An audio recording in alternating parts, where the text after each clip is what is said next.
শান্তনাময় informs YouTube চ্যানেলে তোমাদের সকলকে আবারও স্বাগত জানাই। আশা করি ভালো আছো। তোমাদের জন্য আজ ট্রান্সলেশন ফর বিগিনার্স অ্যান্ড লার্নার্সে দেখতেই পাচ্ছ 101তম পার্ট।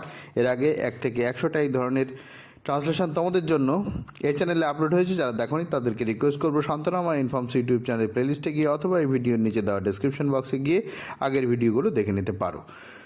দেরি না করে শুরু করব। আজকে যে বাক্যগুলো তোমাদের সঙ্গে শেয়ার করতে চলেছি সেগুলো হচ্ছে অ্যাডভার্বের ব্যবহার। এই ধরনের যে অ্যাডভার্ব, যেমন ধরো স্পষ্টতই, তর্ক সাপেক্ষে, আপাতরূপে ইত্যাদি যেগুলো অ্যাডভার্ব এখানে রয়েছে সেগুলোকে সেন্টেন্স অ্যাডভার্বও বলা হয়ে থাকে। তো প্রথম বাক্য দেখো কিভাবে আছে, স্পষ্টতই তারা এসব জানে না। এই যে স্পষ্টতই, এইটা এখানে অ্যাডভার্ব, এবং এই অ্যাডভার্বটা কি অ্যাডভার্ব আমরা ব্যবহার করব সেটাই হচ্ছে এখানে বড় প্রশ্ন।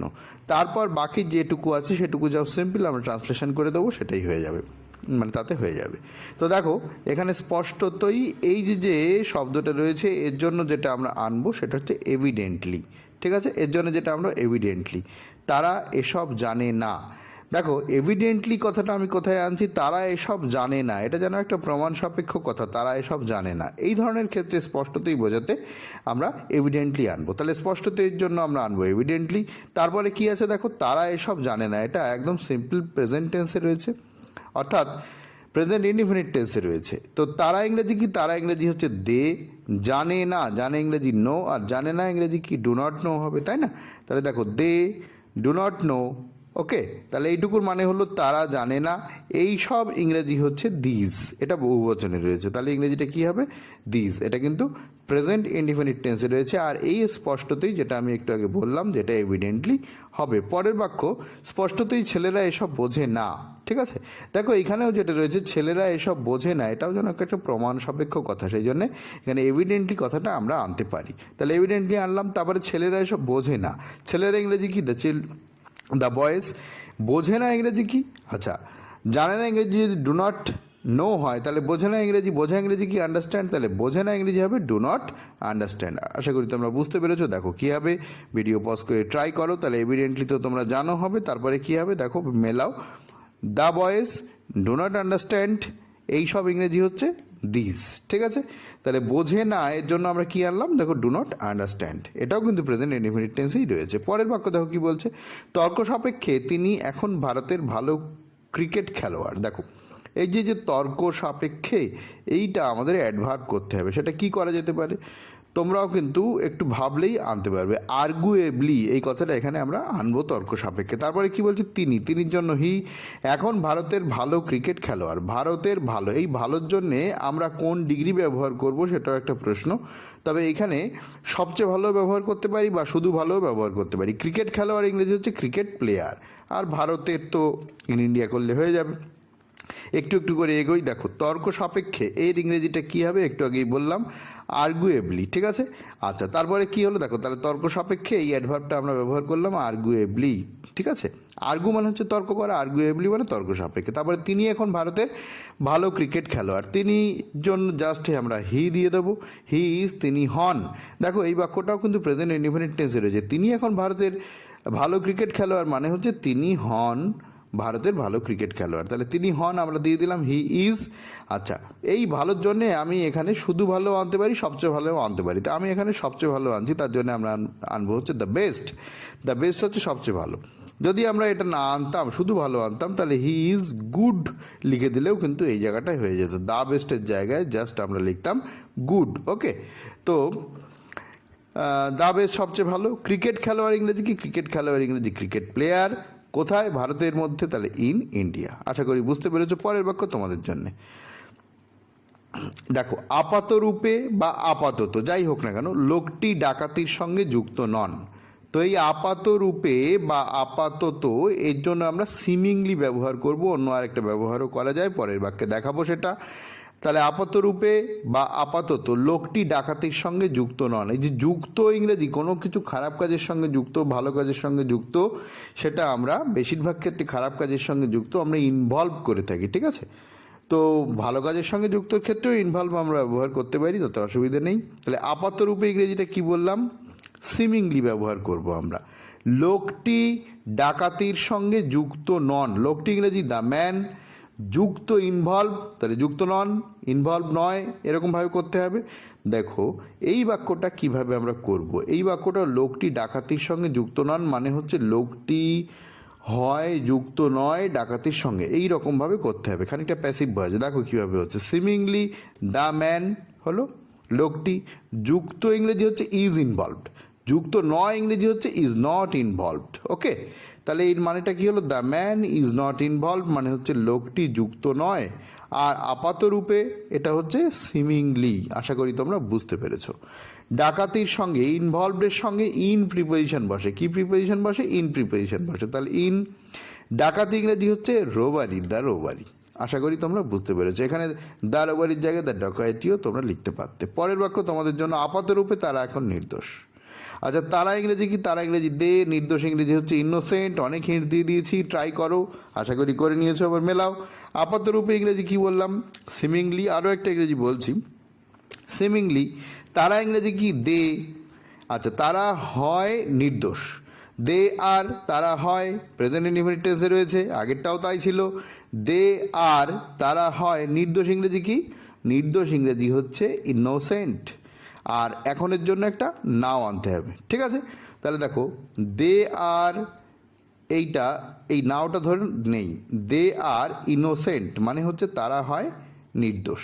এরপর যখন আমরা তারা এখন নির্দোষ, এই এখনের জন্য আমরা একটা নাও দিয়ে দিলাম। তাহলে এইটুকুর যে মানে দে আর, তারা হয় ইনোসেন্ট মানে নির্দোষ, আর এখনের জন্য আমরা একটা নাও দিলাম। আশা করি তোমরা বুঝতে পেরেছো। এবার দেখো যেটা বলছিলাম যে আপাত রূপের জন্য আমরা সবসময় সিমিংলি ব্যবহার করব এমনটা নয়। আরেকটা ইংরেজি আছে সেটা হচ্ছে অ্যাপারেন্টলি, ঠিক আছে? অ্যাপারেন্টলিও আপাত রূপে বা স্পষ্টতই ইত্যাদি কিন্তু বোঝায়। তো এটাও কিন্তু আমরা ব্যবহার করতে পারি কোনো কোনো ক্ষেত্রে। স্পষ্টতই আপাত রূপে মানে যখনই স্পষ্টতই এরকম একটা সেন্স কাজ করবে, সেই ক্ষেত্রে আমরা অ্যাপারেন্টলি ব্যবহার করতে পারি। আপাত রূপের ক্ষেত্রেও আমরা অ্যাপারেন্টলি ব্যবহার করতে পারি। পরের বাক্য দেখো কি বলছে, আশা করা যায় তিনি ভোটে জিতবেন। এই যে আশা করা যায়, এইটা যদি আমরা অ্যাডভার্ব রূপে ব্যবহার করি তা আমরা হোপফুলি ব্যবহার করতে পারি। আচ্ছা, তাহলে আশা করা যায় এটা আমরা কি ব্যবহার করব? হোপফুলি ব্যবহার করব। তিনি ইংরেজি হচ্ছে হি, ভোটে জিতবেন। এইটা দেখো ভোটে জিতবেন মানে ভবিষ্যৎকাল, অর্থাৎ ফিউচার ইনডিফিনিট টেন্সের কথা বলছে। তো দেখো তোমরা অবশ্যই এটা ট্রাই করবে নিজেরা। দেখো আশা করা যায় ইংরেজি কি বললাম? হোপফুলি। হয়ে গেল। তারপরে কি বলছে? তিনি ভোটে জিতবেন, ফিউচার ইনডিফিনিট টেন্স। তিনির জন্য আমরা হি আনবো, সিও আনতে পারতাম, কোনো অসুবিধা নেই। তাহলে হি, জিতবেন ভবিষ্যৎকাল। তাহলে হির পরে শ্যাল উইলের একটা বসাতে হবে, হির পরে কী বলবে? উইল। জেতা ইংরেজি কি? উইন। তাহলে দেখো হি উইল উইন, এর মানে হচ্ছে তিনি জিতবেন। কিসে জিতবেন? ভোটে জিতবেন, দ্য ইলেকশন। ভোট হচ্ছে ইলেকশন, ঠিক আছে? আর ওই যে যেটা আমরা বলি না যে ভোট দেবেন, সেখানে বলা হয় কাস্ট ইওর ভোট। আর এই যে ভোট, এটা হচ্ছে ইলেকশন, ঠিক আছে? তাহলে আশা করি তোমরা বুঝতে পেরেছো। হোপফুলি হি উইল উইন, তিনি জিতবেন, দ্য ইলেকশন মানে ভোটে জিতবেন। পরের বাক্য দেখো কি বলছে, দুর্ভাগ্যক্রমে আমি তাকে কখনো দেখতে পাইনি। দেখো দুর্ভাগ্যক্রমে ইংরেজিটা তোমাদের অনেকেরই হয়তো জানা আছে, আনফর্চুনেটলি, তাই না? আমি তো জানো, তাকে কখনো দেখতে পাইনি। দেখো দেখতে পাইনি মানে দেখার ক্ষমতা হয়নি, এখানে ক্যানকুডের ব্যবহার আসবে। আচ্ছা, দেখতে পাইনি, এখানে ক্ষমতার ব্যাপার আছে। আর একটা কী বললাম? ক্যানকুডের ব্যবহার আসবে। আর দেখতে পাইনি মানে হচ্ছে অতীতকালের ব্যাপার। তাহলে কি আছে? ক্যানকুড কোনটা হবে অতীতকালে? নিশ্চয়ই তোমরা বুঝতে পারছো। ক্যান তো প্রেজেন্ট টেন্সে হয়, অতীতকাল মানে পাস্ট টেন্সের ক্ষেত্রে হবে হচ্ছে কুড। আচ্ছা, দেখতে পাইনি, দেখো একটা নেগেটিভ সেন্স রয়েছে, তাহলে কুড নট হবে। ভিডিও পজ করে এবার ট্রাই করো, অনেক হিন্টস দিয়ে দিয়েছি। দেখো এবার মেলাও। দুর্ভাগ্যক্রমে ইংরেজিটা কি বললাম? আনফর্চুনেটলি হলো। তারপরে আমি ইংরেজি কি? আই হলো। তাকে কখনো দেখতে পাইনি। আচ্ছা, দেখতে পাইনি এটা কি বললাম? কুড নট ব্যবহার করতে হবে। তার কারণ হচ্ছে এখানে একটু আগেই বললাম পাইনি হচ্ছে অতীতকাল, তাহলে অতীতকাল তো বুঝতেই পারছি। আর দেখতে পাইনি মানে দেখার ক্ষমতা হয়নি, এই যে ব্যাপারটা এখানে কুড নট দিয়ে লিখতে হবে। ক্যান নট মানে দেখতে পাই না, আর কুড নট দেখতে পাইনি, অতীতকাল বোঝাচ্ছে, ঠিক আছে? তাহলে আই কুড নট মানে আমি কিছু একটা করতে পারিনি। কি করতে পারিনি? দেখতে পারিনি। এই সেই দেখা ইংরেজি হচ্ছে কি এখানে? সি। তাহলে আই কুড নট সি মানে হচ্ছে আমি দেখতে পাইনি। কাকে দেখতে পাইনি? তাকে। তার জন্য হিম বা হার যে কোনো একটা কিছু আনতে পারো। হয়ে গেল। তাহলে দেখো আনফর্চুনেটলি মানে হচ্ছে দুর্ভাগ্যক্রমে আমি, এর জন্যে আই হলো। কুড নট সি মানে দেখতে পাইনি, হিম মানে তাকে। আশা করি তোমরা বুঝতে পেরেছো। পরের বাক্য দেখো কি বলছে, সৌভাগ্যক্রমে সেদিন তিনি অফিসে এসেছিলেন। এই যে সৌভাগ্যক্রমে, এই ইংরেজিটা হবে ফরচুনেটলি। সৌভাগ্যক্রমে কী হবে বললাম? ফরচুনেটলি। সেদিন হচ্ছে দ্যাট ডে, তিনি অফিসে এসেছিলেন। এই অফিসে এসেছিলেন মানে হচ্ছে একদম ডাইরেক্ট এসেছিলেন, মানে কাম টু অফিস ইত্যাদি না করে যদি আমরা এরকম করি, সবসময় যে একদম আক্ষরিক অর্থে করতে হবে এমন নয়, সেন্স ক্লিয়ার করে আমাদের ট্রান্সলেশন করতে হয়। অফিসে এসেছিলেন মানে অফিসে উপস্থিত ছিলেন। আশা করি তোমরা বুঝতে পেরেছো।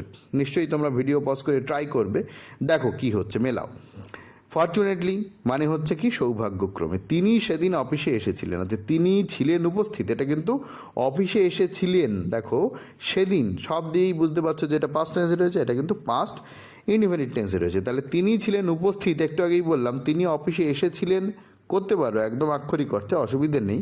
কিন্তু এটাকে আরও ভালোভাবে করা যায়, আরও ডেভেলপমেন্ট করা যায়, সেটা হচ্ছে আরও ইমপ্রুভ করা যায়। কিভাবে? তিনি উপস্থিত ছিলেন, তাহলে হি ওয়াজ প্রেজেন্ট, এটুকুর মানে হচ্ছে তিনি ছিলেন উপস্থিত। বোঝা গেল? হি ওয়াজ, তিনি ছিলেন, প্রেজেন্ট হচ্ছে উপস্থিত। ঠিক আছে? তাহলে ফরচুনেটলি হি ওয়াজ প্রেজেন্ট মানে তিনি সৌভাগ্যক্রমে উপস্থিত ছিলেন। কোথায় উপস্থিত ছিলেন? অফিসে। তার জন্য কি করব আমরা? In the office. ওকে, সেদিন ইংরেজি কি একটু আগেই বলে দিলাম, সেদিন ইংরেজি হচ্ছে দ্যাট ডে। আশা করি তোমরা বুঝতে পেরেছো। পরের বাক্য, ভাগ্যক্রমে দুর্ঘটনায় তার কোনো আঘাত লাগেনি। এই বাক্যটা বলবার আগে তোমাদের একটা কথা জানিয়ে রাখি, যারা এই চ্যানেলে নতুন তাদেরকে বলছি, পিকে দে সরকারের বহু অনুশীলনীর অনুবাদ এ চ্যানেলে আপলোড হয়েছে এবং পিকে দে সরকারের বইয়ের বহু অনুশীলনীর প্রেসিজ এ চ্যানেলে আপলোড হয়েছে। এছাড়াও প্রায় 70টার কাছাকাছি বিভিন্ন ইম্পর্টেন্ট কারেন্ট টপিকের উপরে নিউজ পেপার রিপোর্ট রাইটিং, যা ডব্লিউবিসিএস পরীক্ষা হোক বা পিএসসির অন্য যে কোনো পরীক্ষায় হোক বিভিন্ন সময় কমন আসে বা এসেছে। যেমন ক্লার্কশিপ পরীক্ষায় তো কমন ছিল। তো এরকম বিভিন্ন নিউজ পেপার রিপোর্ট রাইটিং এর চ্যানেলে আছে। এছাড়াও আরও ইংরেজির প্রচুর ইম্পর্টেন্ট কাজের ভিডিও আছে। তোমরা অবশ্যই Shantanamoy informs YouTube channel playlist visit করো, সেখান থেকে অন্য ভিডিওগুলো দেখে নিতে পারো।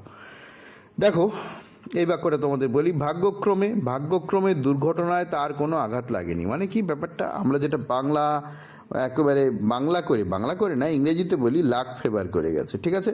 তো এই ক্ষেত্রে এই ভাগ্যক্রমে আমরা লাকিলি ব্যবহার করব। দুর্ঘটনা ঘটেছে কিন্তু তাতে তার আঘাত লাগেনি, তার মানে তার লাকটা ভালো ছিল। ঠিক আছে? এখানে ফরচুন কথাটা না ব্যবহার করবে, লাক ব্যবহার করলে বেশি ভালো হয়। ঠিক আছে? তাহলে এখানে ভাগ্যক্রমে ইংরেজি কী হবে? লাকিলি। দুর্ঘটনায় তার কোনো আঘাত লাগেনি, তার ইংরেজিটা কীরকমভাবে হবে একটু দেখো। তাহলে লাকিলি হচ্ছে কি? ভাগ্যক্রমে। ঠিক আছে? এইখানে ভাগ্যক্রমেই শুধু না, দেখো ঘটনাটা কি? দুর্ঘটনায় তার কোনো আঘাত লাগেনি, মানে দুর্ঘটনা ঘটে গেছে কিন্তু তার লাক বা ভাগ্য ভালো ছিল, তাই তার কিছু হয়নি, সেই জন্য লাকিলি। এবারে দেখো, তার কোনো আঘাত লাগেনি, তার মানে সে কোনো ইনজুরি সাফার করেনি। ইংরেজিটা ইংরেজির মতো হবে। আমি একটা কথা বারবার বলি, প্রত্যেক ভাষা তার নিজস্ব গতিতে চলে।